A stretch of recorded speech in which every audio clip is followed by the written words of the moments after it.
Perkenalkan, saya Azka Nurhalila dengan NIM akhir 019 Ilmu Komunikasi kelas A. Pernah nggak sih kalian berada di situasi yang kalian tuh kesulitan atau bahkan dalam kendala atau bahkan dalam permasalahan yang sama dengan teman-teman sekeliling kalian? Yang berarti kamu dan teman-teman kamu tuh merasakan hal yang sama. Namun, ketika di akhir cerita, ending atau hasil, justru kalian tuh beruntung. Dengan teman-teman kalian itu malah nggak beruntung. Kalian tahu nggak sih itu sebabnya dari mana atau disebut apa? Itu tuh moralak. Mau tahu moralak itu apa?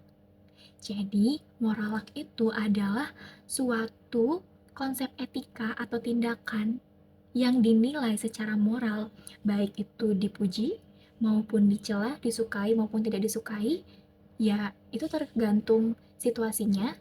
Dan apabila hal tersebut dianggap baik, pasti akan dipuji, maupun sebaliknya apabila hal itu dianggap tidak baik, ya pasti akan dicela.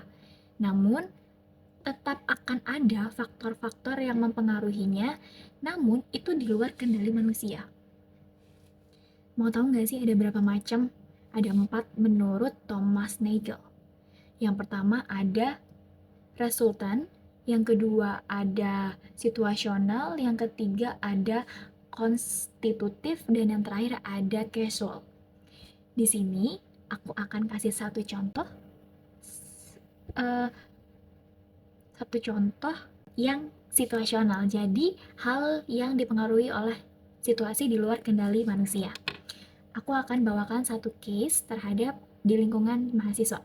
Jadi gini, di lingkungan mahasiswa terdapat 2 orang, ada Alia dan ada Putri. Nah, 2 orang ini itu sama-sama cukup dikategorikan pemalas. Yang dimana pemalas ini masuk ke dalam kategori yang orang yang suka ngumpul tugas kuliah itu tuh deket-deket sama deadline-nya. Misal, 10 atau bahkan 5 menit sebelum deadline.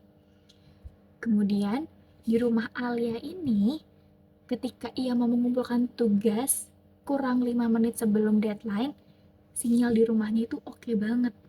Alhasil, tugasnya terkumpulkan dengan baik dan mendapatkan hasil yang memuaskan. Nah, namun di tempat lain, di rumahnya Putri, dia juga sama-sama mengumpulkan 5 menit sebelum deadline. Namun, ada kendala, ada permasalahan yang muncul. Apa itu? Sinyal di rumahnya Putri itu tuh berkendala atau kayak beneran dia sampai nggak kekumpul tugasnya dia. Alhasil dia telat dan tidak mendapatkan hasil yang sempurna. Padahal 2 orang ini sama-sama. Mereka pemalas dan sama-sama mengumpulkan di detik yang sama. Tapi seperti yang saya katakan di awal, mereka memiliki hasil yang berbeda. Dan Alia mendapatkan keberuntungan, namun Putri tidak. Teman-teman, meski kedua orang ini merupakan orang yang pemalas, namun di mata publik atau di mata orang lain secara orang banyak, pasti Alia akan dinilai orang yang rajin karena dia mengumpulkan tugasnya sebelum tenggat itu lewat. Dan Putri, dia bisa menimbulkan persepsi orang-orang bahwa dia benar-benar sepemalas itu karena dia bahkan sampai ngumpulnya itu tuh telat dan dia dapat nilai yang tidak memuaskan. Nah, di sini kita tidak bisa menilai 2 orang ini itu secara jelas atau secara hitam dan putih. Karena teman-teman, dalam kehidupan manusia itu tidak ada yang benar-benar jelas atau bahkan tidak benar-benar mana hitam, mana putih. Justru kita tuh bisa disebut yang kayak abu-abu.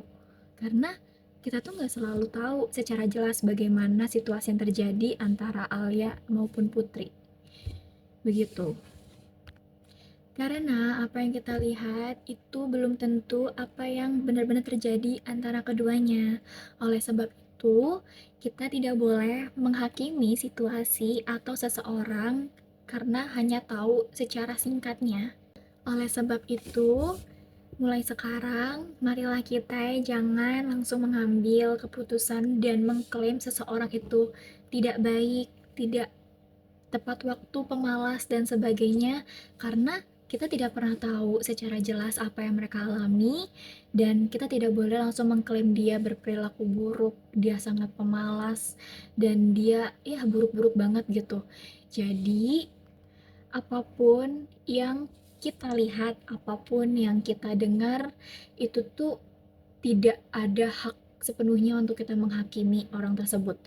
Jadi, kita juga nggak tahu apakah orang itu sungguh berniat melakukan itu atau tidak. Oleh sebab itu, kita perlu bijaksana dalam bertindak. Terima kasih.